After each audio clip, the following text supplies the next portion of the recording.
Sean todas y todos bienvenidos a este nuestro primer encuentro, un encuentro lleno de psicología, precisamente, que tendremos de la mano de Universidad para Todos, quien gentilmente nos ha brindado esta posibilidad de entrar en contacto con ustedes, de llevar el conocimiento de nuestra especialidad hasta todos ustedes, difundirlo, multiplicarlo y sobre todo con la intención de que lo hagan suyo.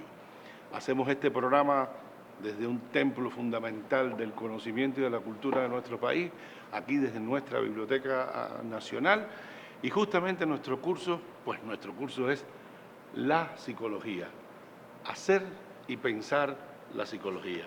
Y precisamente tendremos aquí entre nosotros a destacados profesionales, científicos, profesores de psicología, personas de amplia experiencia, que nos van a traer parte de su saber, nos van a traer parte de su hacer, nos van a enseñar y nos van a dar respuestas a muchas preguntas que nos hacemos constantemente cuando nos tropezamos con algo tan común como es la psicología de los seres humanos, tan común que es algo que tenemos todos, absolutamente todos.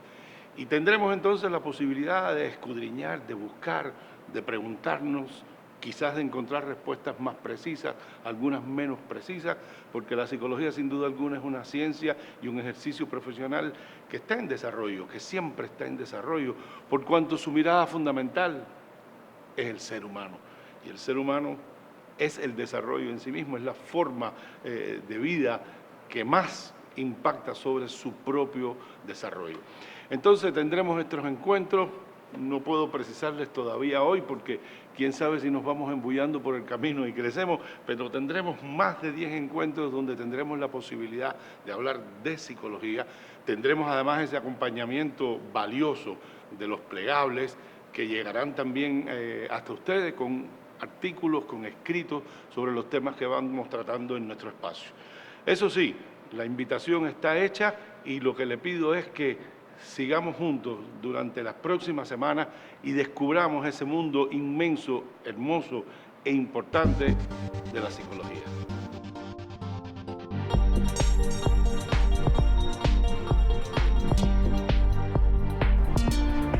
¿Qué es la mente?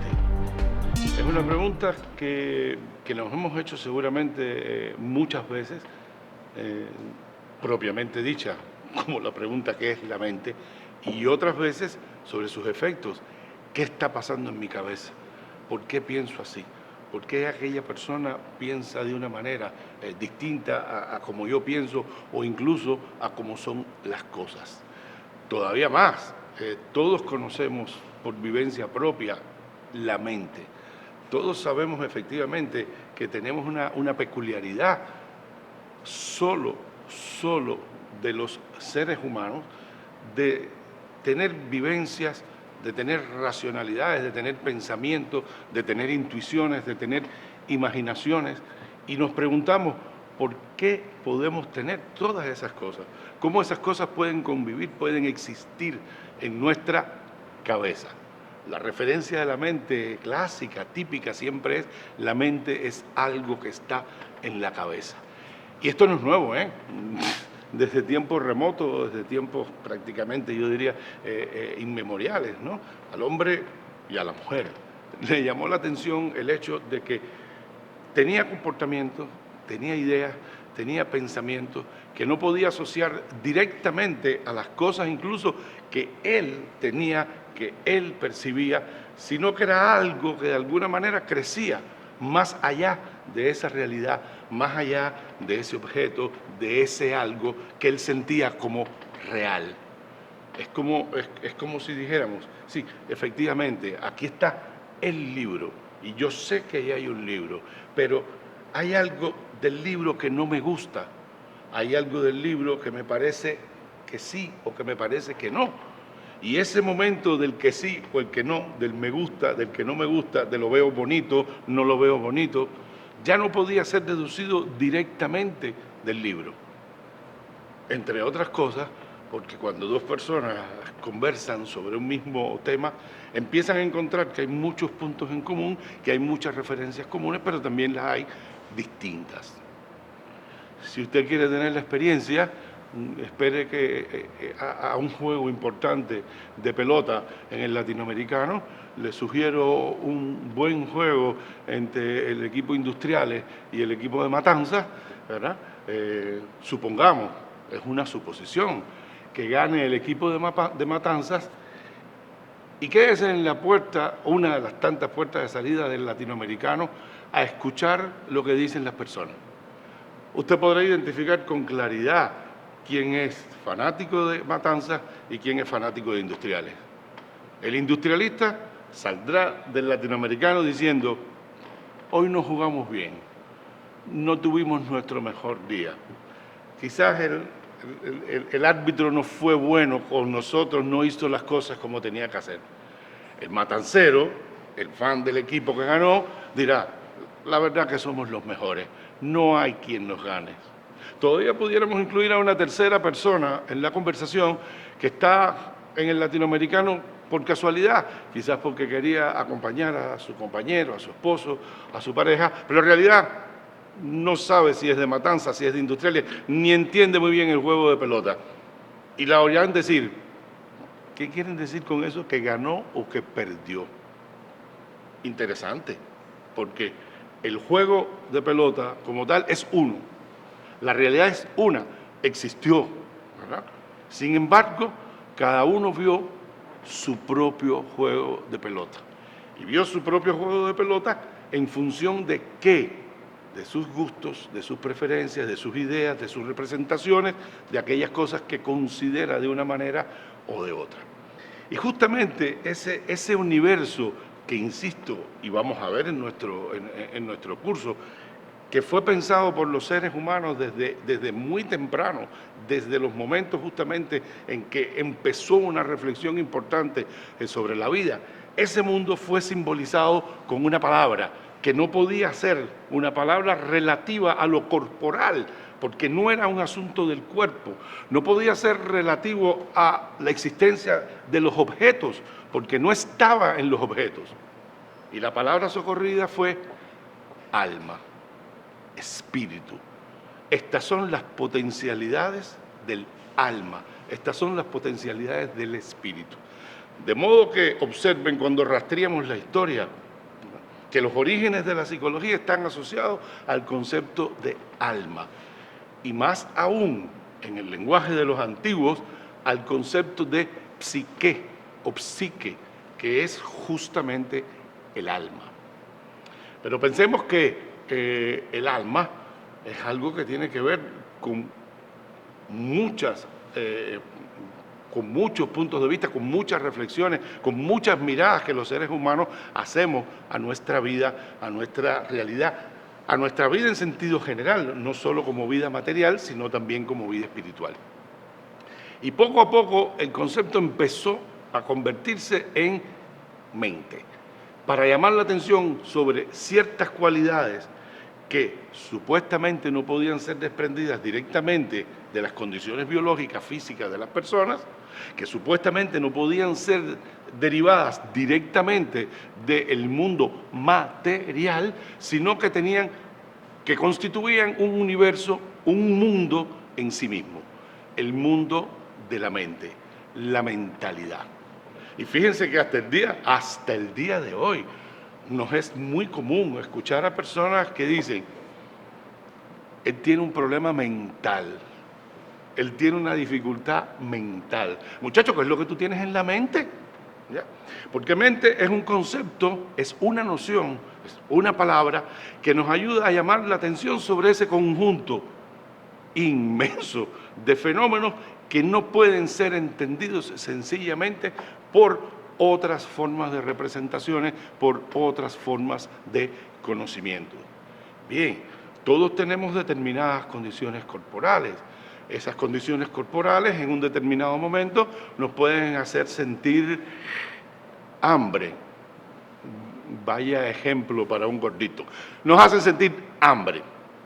Lo que pasa es que aún sintiendo ciertas condiciones de necesidades físicas, biológicas, fisiológicas, nosotros somos un poco exquisitos a la hora de seleccionar esto sí, esto no. Esto puede saciar mi hambre, esto no puede saciar mi hambre. Esto me gusta, esto no me gusta. Entonces, definitivamente no podemos dar respuesta a ciertos fenómenos de los seres humanos sencillamente haciendo referencia a los aspectos llamados objetivos de la realidad. Miren, para convencerlos todavía más, voy a traerles un ejemplo que es muy conocido en la psicología, se utiliza desde hace muchos años, nosotros lo reconocemos como la ilusión de Müller-Ley. Vean aquí, tenemos estos dos segmentos de recta, segmento A y segmento B. Ahora yo cuento con su total honestidad. ¿Cuál de los dos segmentos de recta usted ve como mayor? Es decir, ¿el segmento A es mayor que el B o el segmento B es mayor que el A? Segmento A, segmento B. Ahí están. Ahora yo necesito de su total honestidad. ¿Usted percibe los dos segmentos del mismo tamaño? ¿O usted percibe que uno de los segmentos es mayor que el otro? Déjeme adivinar. No, yo no soy adivino, pero sé perfectamente que usted está percibiendo el segmento B como mayor que el segmento A. Es decir, es una realidad. Ahí están los dos segmentos y usted está viendo algo que alguien duda que B es mayor que A. Es evidente, como decimos en nuestra vida cotidiana, es evidente, es así. ¿Quién lo duda? Pues tengo una mala noticia para usted. A y B son idénticos, son del mismo tamaño. ¿No me quiere creer? Bien, voy a utilizar un pequeño instrumento no diseñado para este fin, pero nos puede ser útil. Vamos a poner final del segmento A, final del segmento B. Terminan en el mismo lugar. Es decir, acá son iguales. Ahora lo hacemos arriba, son iguales. Si están a la misma altura, los dos son del mismo tamaño. A y B son como segmentos de recta del mismo tamaño. Y usted aún todavía sigue percibiendo que B es mayor. Capaz de que hasta esté pensando, y el profesor Calviño, ¿por qué me quiere engañar? No son iguales. Sí son iguales. ¿En qué reside la diferencia? En que estas cotas de B hacia afuera, y estas cotas o cierres de segmentos de A hacia adentro producen una ilusión. Producen una ilusión, hacen ver a este segmento más pequeño, hacen ver a este segmento más grande. Y efectivamente lo que estamos diciendo es que ciertas condiciones pueden convertir la realidad en una realidad representada. Y la realidad representada no coincide punto a punto con lo real. Y aquí viene esa noción básica y fundamental, estructurante de la psicología. Yo diría que es la noción que hace a la psicología, es el centro de la comprensión de los fenómenos psicológicos, que es la noción de subjetividad. Estamos entonces trazando un camino. Los antiguos hablaron del alma, hablaron del espíritu, para llamar la atención sobre ciertas peculiaridades del funcionamiento humano, para ciertas formas que tenían que ver con el pensamiento humano, con las percepciones humanas, las ilusiones humanas, los sentimientos humanos, que no podían derivarse directamente de la realidad. De alguna manera ese concepto de alma, ese concepto de psique, que da origen precisamente al término psicología, ¿verdad?, fue entendido como un espacio conjuntivo para ese conjunto de fenómenos que no se pueden desprender directamente de la realidad y que pertenecen ¿a qué? Al cerebro, a la cabeza, a las piernas, al cuerpo, al corazón, a los intestinos. No, pertenecen a algo que es la mente. Pero la mente no es una residencia, la mente no es un objeto, la mente no es un lugar, es un concepto que nos permite entender o llamar la atención sobre ese conjunto de fenómenos. ¿Fenómenos de qué tipo? Fenómenos físicos, fenómenos químicos, fenómenos de la realidad objetiva, material. No, fenómenos subjetivos. Y es aquí una palabra que muchas veces convoca a representaciones erradas, a representaciones incluso injustas sobre nuestra disciplina y sobre las personas que trabajamos sobre esta disciplina que es la psicología. Porque cuando decimos lo subjetivo, ¿en qué piensa usted cuando yo le digo subjetivo? Bueno, una vez más, como no tenemos la posibilidad de diálogo directo, me pongo en su lugar y digo, lo subjetivo es algo que no es correcto. Es decir, cuando alguien da una opinión que yo considero que no es correcta, que no es adecuada, ¿qué digo? No, eso es una opinión subjetiva. No, usted me está diciendo eso, pero eso es subjetivo, ¿verdad? Demuéstremelo. Digo, bueno, las cosas subjetivas. Las cosas subjetivas. Lo subjetivo es como lo engañoso, lo errático, lo que no se sabe bien qué cosa es.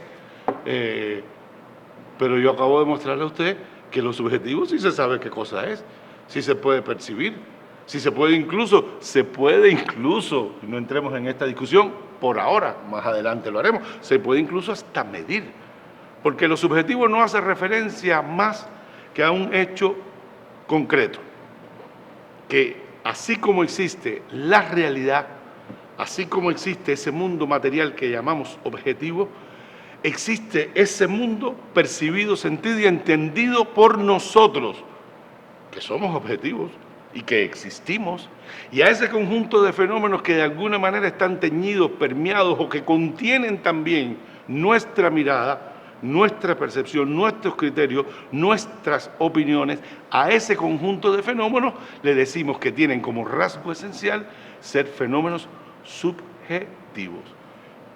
Que si pensamos un poco más, ¿qué quiere decir subjetivo? Que tiene que ver con el sujeto. La computadora, esta que tengo delante de mí, existe con independencia de mí. Existe con independencia de mí. Mañana yo no estoy, seguro que algún día no estaré. Y la computadora sigue ahí.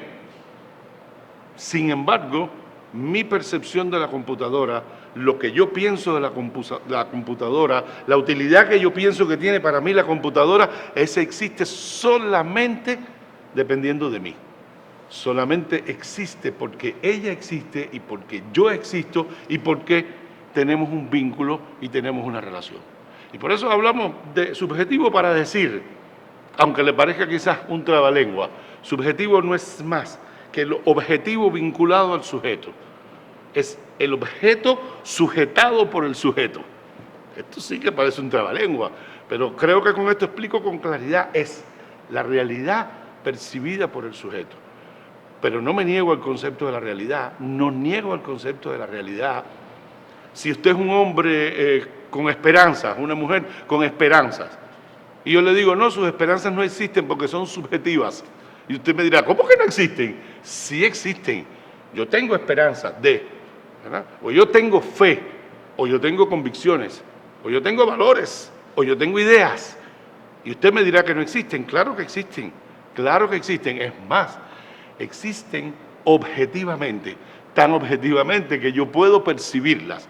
Lo único que tienen un rasgo, una cualidad muy peculiar, muy específica, insisto, muy específicamente humana, que es que son subjetivas. Y la realidad percibida por nosotros introduce, no como muchas veces se piensa, errores, no, introduce peculiaridades. Yo recuerdo hace muchos años cuando hice mi doctorado en Moscú, entonces capital de la Unión Soviética, ya no existe la Unión Soviética, se estaban realizando unos experimentos bien interesantes que a mí me llamaron muchísimo la atención. Un importante psicólogo soviético a quien tuve la oportunidad de conocer, Alexander Romanovich Luria. Bueno, pues imagínense que este psicólogo se fue a la Siberia, ¿ya? Y le hizo una pregunta, le puso un acertijo elemental a un conjunto de personas, pobladores que habían nacido y habían vivido toda su vida allá en la Siberia. Lo que le presentaba como tarea es la siguiente: todos los osos polares son blancos, no lo dude, todos los osos polares son blancos. Bien, decía el otro, Ayer vimos por aquí un oso polar. ¿De qué color era? ¿Qué me respondería usted? Blanco. Pues ¿sabe qué respondían los nativos de allí, de esa zona de la Siberia? Carmelita. Probablemente el psicólogo pensó, son también prejuicios que portamos los profesionales, somos seres humanos, no estamos exentos de ciertas peculiaridades también del funcionamiento de nuestra mente. Pues probablemente el psicólogo pensó, no me entendió. Le voy a repetir la tarea. Todos los osos polares son blancos. Ayer vimos aquí un oso polar. ¿De qué color es, Carmelita? Quizás haya un déficit de inteligencia. Hoy diríamos de procesamiento de la información. Vamos a hacer unas pruebas a ver si es un tipo inteligente. Sí, inteligencia normal, incluso cociente de inteligencia alto. Voy a repetir una vez más. Todos los osos polares son blancos. Ayer vimos aquí un oso polar. ¿De qué color es? Carmelita, y no me discuta más. Porque yo vivo aquí hace más de 80 años, aquí ha vivido toda mi familia y todos los osos que andan por aquí son carmelitas. ¿Entendieron? A esa lógica irrefutable, ¿verdad?, de la realidad, todos los osos polares son blancos, hay una lógica no menos irrefutable de la experiencia. Todos los osos que hay por aquí son carmelitas. Y eso marca justamente la especificidad de comprender, de percibir la realidad de esas personas. Y nos acercamos a un tema interesantísimo para entender la mente, entiéndase lo psíquico, los fenómenos, los procesos psicológicos, entiéndase entender la subjetividad humana. ¿Por qué los osos son carmelitas? Entiéndase, ¿por qué esa respuesta de esas personas, de ese lugar, a una lógica elemental, a una lógica que descubrimos, ¿no?, desde la lógica básica planteada por Aristóteles? ¿Por qué? Porque esa producción subjetiva, porque esos fenómenos que llamamos subjetivos, son fenómenos condicionados, determinados, influidos por las condiciones sociales, por la cultura, por la vida de las personas. Todo eso que podemos resumir en un concepto genérico de experiencia cultural, experiencia social, experiencia personal, sumada en la producción de esos fenómenos que llamamos psicológicos y que construyen, que componen como noción integradora la noción de mente. Es decir, cuando digo entonces la mente humana, estoy hablando del conjunto de procesos psicológicos que tienen como peculiaridad la subjetividad y que además son favorecidos, influenciados, condicionados por la historia, la cultura, la sociedad, la vida personal y las experiencias concretas de las personas. Todavía les puedo narrar anécdotas interesantes. También en Moscú trabajé en un grupo de psicoterapia, de grupos para mujeres solas. Era un grupo que de alguna manera se proponía como meta ayudar a esas mujeres que estaban solas a encontrar pareja, lo cual todavía en los 70, época en la que le estoy hablando, era un problema complicado en Moscú como efecto de la guerra. Y estoy introduciendo esto porque es un dato interesante. Es decir, nosotros hablamos de ciertos efectos tangibles de los sucesos históricos, ¿no? La guerra, la destrucción, los millones de muertos, etcétera. Pero hay también efectos subjetivos. Bueno, y recuerdo que llegué a dudar, se lo digo con honestidad, llegué a dudar de mis capacidades profesionales porque en aquel grupo había una mujer joven, muy joven, 40 y pocos años, que todo el tiempo del grupo se mantenía en una posición como que, yo diría así, escéptica, incrédula, ¿no? Todos hablaban de la necesidad de que sí, hay que cambiar la forma de comportarse, etcétera, etcétera. Y Tatiana, que no era su nombre, pero es el nombre que voy a usar a efectos de nuestra historia, y Tatiana se mantenía, yo no soy actor, con una cara más o menos así. como diciendo, sí, sí, ya. No. Llegó un momento en que una de las personas del grupo le preguntó, Tatiana, no entiendo, estamos aquí tratando de afrontar nuestras dificultades para encontrar pareja, vivir en pareja, saber estructurar esa difícil convivencia que es la formación de una pareja, y tú como que nos delatas o nos dices como que estamos perdiendo el tiempo. Tatiana inmediatamente pide la palabra y hace su historia. En la historia de Tatiana había reconocidas 8 relaciones con hombres que habían sido inicialmente hombres geniales, buenos, amorosos, cariñosos, y luego habían terminado haciendo las cosas más insólitas, inusuales, irreprochables que usted se puede imaginar. Uno había tomado a un niño de brazo y lo había lanzado por la ventana, que era un hijo de Tatiana, el otro se había ido con la mejor amiga, en fin. Y después de describir todas las cosas terribles que le había pasado a ella con los hombres, Tatiana dijo, ¿y ustedes creen después de esto que yo voy a creer que se puede tener una relación sana, buena, feliz, presidida por el bienestar con un hombre? Imposible. Claro, para Tatiana la palabra hombre, la palabra relación de pareja ya tenía una connotación subjetiva, específica de ella por su experiencia.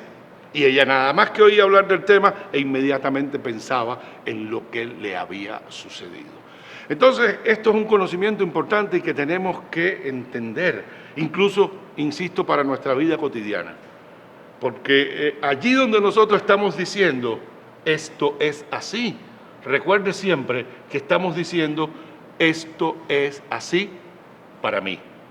Y allí donde otra persona está diciendo, esto es así, recordemos siempre que está diciendo, esto es así para esta persona.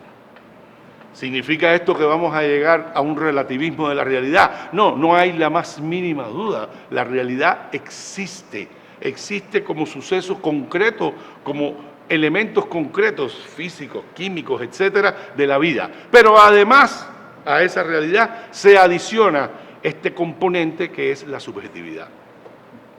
Les traigo noticias más alentadoras todavía. Lo interesante es que nosotros cuando percibimos la realidad, cuando percibimos el mundo, cuando percibimos el comportamiento de otra persona, no distinguimos entre la realidad como es y la realidad como nosotros la percibimos. Estas dos cosas son una sola. Y la realidad es siempre la realidad como nosotros la percibimos. Probablemente, de ahí esa experiencia que seguramente usted ha tenido de la dificultad que representa muchas veces ponerse de acuerdo con una persona en algo, a pesar de contar con lo que nosotros diríamos las evidencias. Vuelvo, es evidente, ¿ya? Con lo que quiero decir que efectivamente esto significa que tenemos una realidad objetiva y de esa realidad objetiva, ¿verdad?, una forma particular de existencia que tiene que ver con el vínculo de esa realidad objetiva con nosotros que llamamos subjetividad. Y los procesos psicológicos y ese mundo que llamamos el mundo de la mente es el mundo de la subjetividad. Para quedar convencidos de esta idea del impacto de la cultura sobre la subjetividad, ¿verdad?, les traigo un ejemplo que es algo que utilizo mucho en talleres, cursos de trabajo, de formación que hago con directivos, trabajadores, con personas de diferentes espacios laborales. Y se lo propongo también a usted. La tarea es muy sencilla. Ahí en pantalla vamos a tener inmediatamente 9 puntos. 1, 2, 3, 4, 5, 6, 7, 8, 9. Y la tarea que yo le pido a usted que realice, y que le pido a las personas en estos talleres que realicen, es que unan esos 9 puntos utilizando solamente 4 líneas rectas y sin levantar el lápiz. 9 puntos como lo estamos viendo en este momento, y la tarea es unir los 9 puntos con 4 líneas rectas sin levantar el lápiz. Les doy un tiempo para que lo intenten. me imagino que ahora mismo lo están intentando. Bueno, yo les voy a traer los intentos que he visto en muchas de estas personas que les he comentado de los cursos que doy. Respuesta número 1. Primera línea, segunda línea, tercera línea, cuarta línea. Se acabaron las líneas, efectivamente sin levantar el lápiz, pero la tarea no está cumplida, falta un punto. Falta un punto. Cuando presento esta tarea en algunos espacios, ¿no?, de jefes de recursos humanos, me dicen, ese es el trabajador que hay que racionalizar, hay que darle de baja. Le digo, no le podemos dar de baja a ninguno. Son 9 puntos, 4 líneas rectas, sin levantar el lápiz. Entonces, siempre sale otro que dice, tengo la solución. Le digo, a ver, preséntamela. Viene la primera línea, viene la segunda línea, viene la tercera línea. Le digo, ¿y ahora qué vas a hacer? Dice, bueno, pero usted sabe cómo es esto. Si no se hace algo mal hecho, no estamos en Cuba. Y entonces levantan el lápiz y me ponen una cuarta línea. Le digo, no, pues sí estamos en Cuba y tenemos que hacer las cosas bien hechas. Y la tarea es 9 puntos, unirlos con 4 líneas rectas sin levantar el lápiz. Inmediatamente empiezan las reacciones agresivas. Eso es imposible. Usted está jugando con nosotros. Usted nos está engañando. No se puede. Le digo, malas noticias. Sí se puede. ¿No me creen? Voy a darles la solución para que vean que sí es posible. Una línea recta, 2 líneas rectas, 3 líneas rectas, 4 líneas rectas y están unidos los 9 puntos. Ah, pero usted hizo trampa. Digo, ¿cómo que hice trampa? Sí, usted hizo trampa porque usted se salió del cuadro. Y ahí viene el impacto de la cultura. Ahí viene el impacto del conocimiento, del aprendizaje en la subjetividad.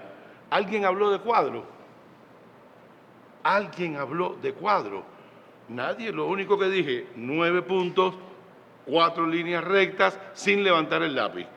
Y he respondido a la tarea. ¿Saben cuál es el asunto? Que el cuadro lo tenemos nosotros en la mente. Que el cuadro es un aprendizaje que hacemos desde muy pequeño y lo tenemos en nuestra mente. Y allí donde vemos determinados conjuntos de puntos formalmente relacionados de alguna manera por algo que nosotros llamamos el cuadrado, ¿verdad?, pues buscamos las respuestas como dentro del cuadrado. Muchas veces en estos talleres, sobre todo cuando trabajo con cuadros, le digo, ¿saben lo que pasa? Que tenemos que dejar de ser cuadrados. Claro, dejar de ser cuadrados significa romper con un patrón, levantarse por fuera de un patrón, mirar las cosas de otro modo para poder encontrar soluciones. Pero lo que está claro es que ahí hemos hecho un aprendizaje fundamental. Pero les digo más, ahora estamos en el taller, ahora estamos en ese curso. Y ahora aprendieron que efectivamente la solución está en dejar de ver el cuadrado, dejar de mirar a esa figura tan pregnante que hemos aprendido culturalmente desde los primeros años de nuestra vida, desde muy temprano, ¿verdad?, para poder encontrar una solución. Y ahora les pongo la siguiente tarea. Y la siguiente tarea es así. Ya no tenemos 9 puntos, ahora tenemos solamente 3 puntos. Y la tarea es unir estos 3 puntos con 3 líneas rectas sin levantar el lápiz. 3 puntos, 1, 2, 3. Sin levantar el lápiz, 3 líneas rectas. ¿Qué creen que obtengo como respuestas con mucha frecuencia? Se las digo. 1, 2, le digo, ¿y la tercera? Me dicen, no me hace falta. Fíjense ustedes, 1, 2, le digo, la tercera no me hace falta, son 3 puntos, 3 líneas rectas. Bueno, es que entonces no sabemos qué es lo que usted quiere, me dice. Y digo, pues muy sencillo, ¿qué es lo que yo quiero? Se los voy a decir. 1, 2 y 3. un triángulo. Ah, nos hizo trampa otra vez. Digo, ¿cómo que nos hizo trampa otra vez? Sí, nos hizo trampa porque ahora sí era un triángulo, que también lo aprendemos desde muy temprano, y antes no era un cuadrado. Le digo, pero yo no les enseñé, ni les quiero enseñar, ni lo que pretendemos es que entendamos que es triángulo o que es cuadrado, sino que aprendamos que nuestras representaciones de las cosas no pueden ser prehechas. Nuestras representaciones de las cosas, nuestra valoración de las cosas tienen siempre que jugar con un factor fundamental. ¿Cuál es ese factor fundamental? La toma de conciencia de nosotros, de la situación, del problema, de sus condiciones, la diferenciación de nuestras opiniones, de nuestros criterios, y a partir de ahí decidir entonces qué vamos a hacer, qué solución vamos a encontrar, qué decisión vamos a tomar. Pero la mente nos regala, ¿qué cosa? El papel de la experiencia. Primero la experiencia de figuras geométricas y luego, ante el impacto de un nuevo conocimiento, la experiencia de haber adquirido ese conocimiento. Pero es todo el tiempo el modo en que nosotros subjetivamente estamos condicionando, ¿qué cosa? Nuestro comportamiento. Y ahora viene la clave, porque nos podríamos preguntar a esta altura del juego, bueno, ¿y si estos fenómenos de la mente, subjetivos, psicológicos, son personales, individuales, marcados por la cultura y de alguna manera existen en algún lugar que todavía usted no nos ha dicho cuál es? ¿Cómo podemos acceder a ellos? Tenemos dos preguntas. Estos fenómenos subjetivos, mentales, ¿dónde están? ¿Y cómo podemos acceder a ellos? Las dos preguntas tienen una misma respuesta. Pero antes de llegar a ellas, quiero comentarle lo siguiente. Entremos en un cine. Entremos en un cine, se estrena una película, o no se estrena, y es una película estrenada, una excelente película que a mí me gusta mucho, que se llama Melaza. Por cierto, hablando de subjetividad, me gusta mucho porque mi hija es productora de la película y el esposo de mi hija es el director. Y ahí está la subjetividad. Y claro que yo veo Melaza, distinto como la ve usted, o como la ve usted, o como la ve el otro, porque yo la veo desde una implicación personal. Y para poder tener un juicio verdaderamente objetivo, entre comillas, de Melaza, tendría que desprenderme de esas cosas. Y por cierto, no quiero. Pero bueno, vamos a nuestro ejemplo. Entramos en el cine. ¿Qué tenemos? Tenemos un salón oscuro, ¿verdad? No puede tener iluminación porque la iluminación afecta la visión que vamos a tener ahí. Entonces, tenemos un salón oscuro. Tenemos una máquina, vamos a pensar en los cines no digitales, sino de transmisión de películas de física, ¿no? Entonces, tenemos una máquina que da vueltas, ¿verdad? Tenemos un bombillo que emite un haz de luz y tenemos una tira fílmica, que son un conjunto de fotos en una determinada secuencia que se mueven dentro de esa máquina. Tenemos allá una pantalla blanca, porque si fuera negra, una pantalla blanca, y tenemos ese haz de luz que sale de la máquina, que pasa por esa tira fílmica que está dando vueltas y que se proyecta en la pantalla. ¿Y nosotros qué vemos? Una película.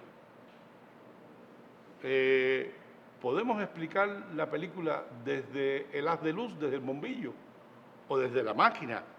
¿O podemos explicarlo desde la oscuridad de la sala, o desde las peculiaridades de la pantalla? Ninguna de ellas es suficiente para explicar el hecho que nosotros estamos viendo una película.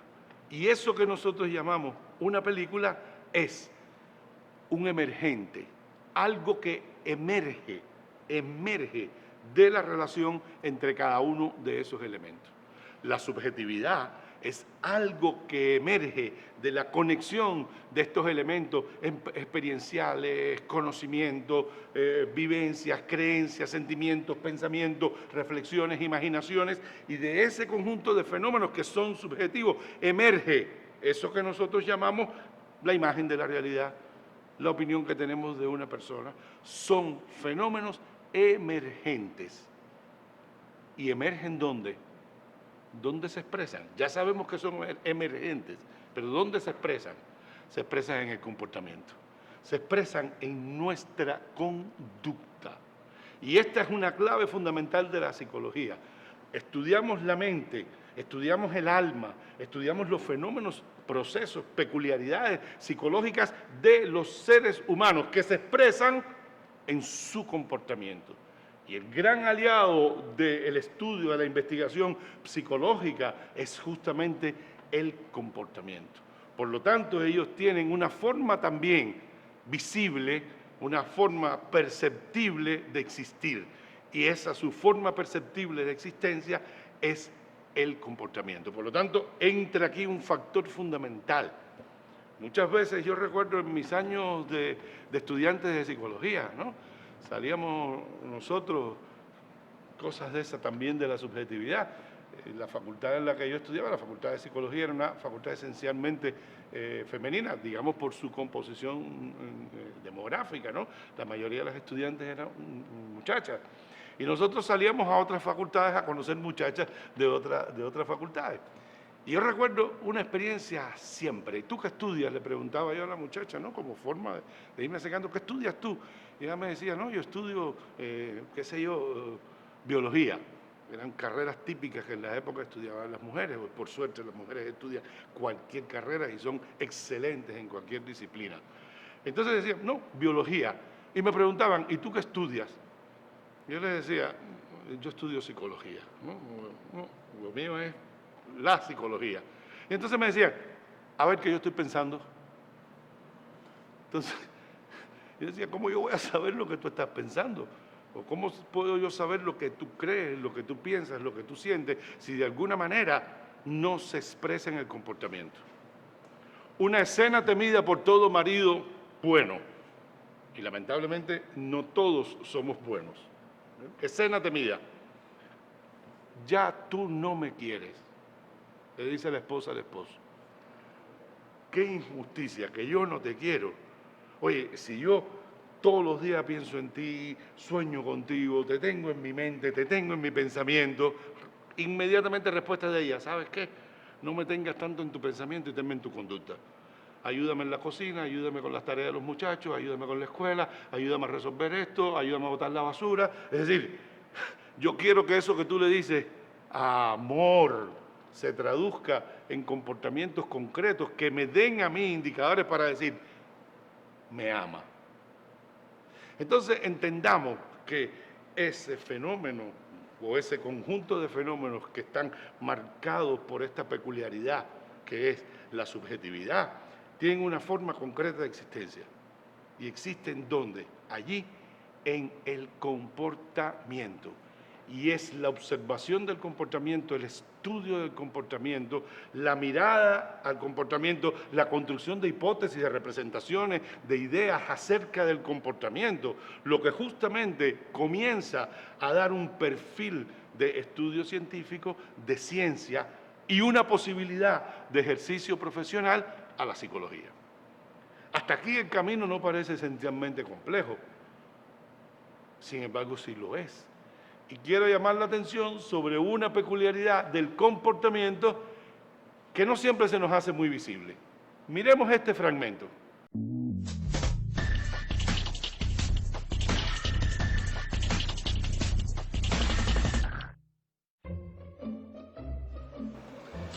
Este es un experimento real que se realizó y nosotros pudiéramos denominarlo el experimento del caramelo sabroso. La experimentadora le dice al niño, aquí tienes un caramelo, te lo puedes comer, pero si esperas a que yo regrese, te doy 2 caramelos. Y se marcha del salón. Lo que quiero es que observemos muy bien el comportamiento de los niños para entender el comportamiento en buena parte de su complejidad. Observen, el niño mira el caramelo, este dice, lo hago, no lo hago, se le acerca, lo huele, la otra no quiere ni verlo, es la tentación en aquel caramelo. Claro, si no se lo come, se le darán 2, si se lo come, solo se come 1. Ahora son 2 niños, ¿verdad? Están ahí. Otro más, a todos le han puesto exactamente la misma tarea, este igual no quiere ni mirar el caramelo, pero fíjense cómo él lo toca, lo manosea, lo huele, lo vuelve a tocar. Es como si, y aquí viene esta peculiaridad de la conducta, es como si se lo estuviera comiendo sin comérselo. Esa forma de expresión del comportamiento en la cual no solo hay que hacer, sino incluso no haciendo, desde el punto de vista subjetivo, desde el punto de vista mental, estamos haciendo. Es que son muy buenas estas imágenes, solo, insisto, observen las caras de los niños, los comportamientos de los niños. Esta coge un pequeño fragmento como para decir, ¿no? Algo, ¿ya? Pero ese comportamiento que está traduciendo, ansia, conflicto, qué decisión tomaré. Y estamos hablando de niños, ¿verdad? Están inhibiendo su conducta de consumir, de comerse el caramelo, pero de alguna manera en ese mismo comportamiento inhibitorio, por decirlo de alguna manera, miren este ya se lo tragó y todo y lo disfrutó. ¿Cómo? Simbólicamente. ¿Cómo? De alguna manera, aparentemente, hacerlo sin hacerlo. Y esto es importante porque esto es una peculiaridad del comportamiento y uno de los grandes retos y las complejidades de la psicología. El comportamiento no es solo una expresión directa de un contenido mental, de una peculiaridad subjetiva, de una peculiaridad psicológica, sino que también puede ser una expresión indirecta, con lo que decimos que lamentablemente, pero es posible que alguien exprese amor comportándose como una persona que no ama. Es posible que alguien exprese alguna forma, algún sentimiento positivo, expresándose de una manera que pudiéramos llamar genéricamente negativa.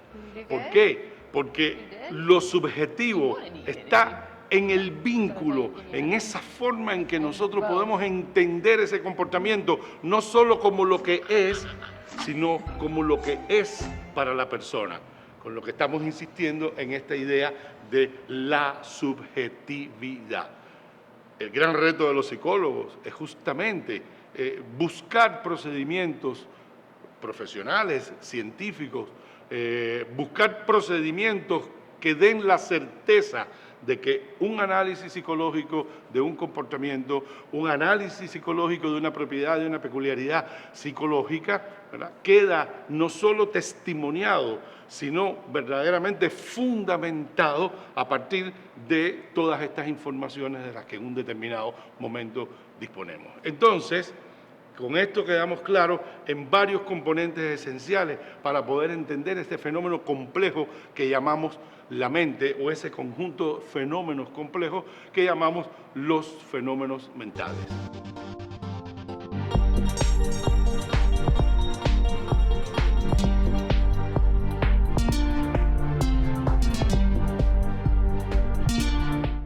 Empezamos con una pregunta: ¿qué es la mente? Y ella nos ha llevado por varios elementos, por varios ejes fundamentales de la comprensión de la psicología. El concepto de mente no es un concepto que hoy lo utilicemos los psicólogos. Nosotros optamos más por hablar de los fenómenos subjetivos, por hablar de los fenómenos psicológicos, los procesos psicológicos. Optamos cada vez más por entender que estos fenómenos mentales o que estos fenómenos psicológicos existen en un universo mucho más importante que ellos mismos, que es, en primer lugar, el universo ser humano. Entiéndase que ellos entran en un conjunto de relaciones armónicas y conflictivas, complejas y sencillas, potenciadoras o incluso inhibidoras, con todo el conjunto de los fenómenos que tienen que ver con la vida de un ser humano. Y aparecen así fenómenos insospechadamente interesantes, muchos de los cuales serán presentados aquí en nuestros cursos, aquellos fenómenos de la psicosomática a nivel de las prácticas corporales, aquellos fenómenos de las emociones descontroladas, aquellos fenómenos del uso inteligente de las emociones en las prácticas cotidianas de nuestra vida, pero que quede claro que cada vez más miramos al conjunto de los llamados fenómenos mentales o de los fenómenos, procesos y cualidades psicológicas integrados en los seres humanos concretos que somos todos y cada uno de nosotros. Y cuando integramos el fenómeno, los fenómenos mentales en el ser humano, estamos también integrándolo a una realidad. El hombre no es un sujeto aislado del mundo. El hombre incluso aislado del mundo, si pensamos aquella imagen narrativa del Robinson Crusoe, recuerdan cómo el Robinson Crusoe inmediatamente su producción natural, el modo de rearmar su vida era traer todo ese bagaje, toda esa experiencia cultural que lo hace un ser humano, perteneciente a una sociedad, perteneciente a una cultura, perteneciente a un momento histórico. De hecho, lo sabemos perfectamente, psicológicamente nos parecemos mucho más a nuestros tiempos, a nuestros medios de vida, a nuestras sociedades, que incluso a nuestros progenitores, por mucho que ellos han sido los transmisores de esa experiencia cultural, de esa experiencia histórica. Y somos seres humanos en una realidad concreta. Y una ciencia como la psicología no puede dejar de mirar a esa realidad, porque en última instancia el fin de la psicología no es entender qué cosa es la psicología. El fin de la psicología es mucho más importante, mucho más del orden de lo ético, mucho más del orden de lo valorativo. El fin de la psicología es sobre todo la felicidad humana. El fin de la psicología es sobre todo el bienestar de las personas, que entendiendo esas dimensiones complejas de nuestra mente, de nuestros fenómenos subjetivos, nosotros podamos potenciar el desarrollo de comportamientos que nos acercan más a la felicidad, al bienestar de todos y de todas las personas que convivimos en un momento histórico determinado. Y ahí la psicología aporta este saber que distingue, ¿verdad?, o que hace más bien convivir lo real con la realidad, lo real que existe independiente del sujeto con la forma concreta en que eso existe en dependencia, en su vínculo con los seres humanos, con las personas, y se traduce en conocimiento, representaciones, vivencias emocionales, se traduce también en imaginación, se traduce también en proyectos de vida. Este es el mundo que nosotros de alguna manera decimos el mundo de la mente. Cuando nos preguntamos qué es la mente, quizás pudiéramos decir muy sencillamente, la mente es ese universo de representaciones psicológicas, subjetivas, que son específicamente humanas, que son el producto de la cultura, del desarrollo social, de la propia vida, de las experiencias de todos y cada uno de los seres humanos y que constituyen un material eminentemente productor y facilitador del acceso al desarrollo, al cambio, al bienestar y la felicidad de todos los seres humanos. Este es nuestro primer encuentro. Ustedes van a tener un texto con el que espero se encuentren con estas cosas que hemos estado hablando hoy. Justamente fue un texto que escribí hace ya algún tiempo para un libro que lleva el mismo nombre que nuestro curso, Hacer y Pensar la Psicología. Este texto se llama Les presento a Psicología. Mucho gusto, el gusto es mío. Y espero que justamente desde allí y desde estos encuentros que vamos a tener, el conocimiento psicológico deje cada vez más de ser solamente para los psicólogos y sea para todos, porque definitivamente queremos una psicología con todos, para todos y para el bien de todos. Nos encontramos entonces en nuestro próximo encuentro. Síganos aquí en Universidad para Todos desde la Biblioteca Nacional y sobre todo puede acercarse también, ¿por qué no?, a nuestra Facultad de Psicología de la Universidad de La Habana o a cualquiera de las facultades de psicología que existen en el país, donde importantes y muy bien preparados profesionales de la psicología van a estar seguramente dispuestos a acompañarlo en ese viaje por la adquisición de conocimientos, de saberes que son no solo necesarios, yo digo más, soy psicólogo, imprescindibles. Entonces nos encontramos en nuestro próximo encuentro en este espacio para conocer, para saber, para emprender el camino del saber de la psicología.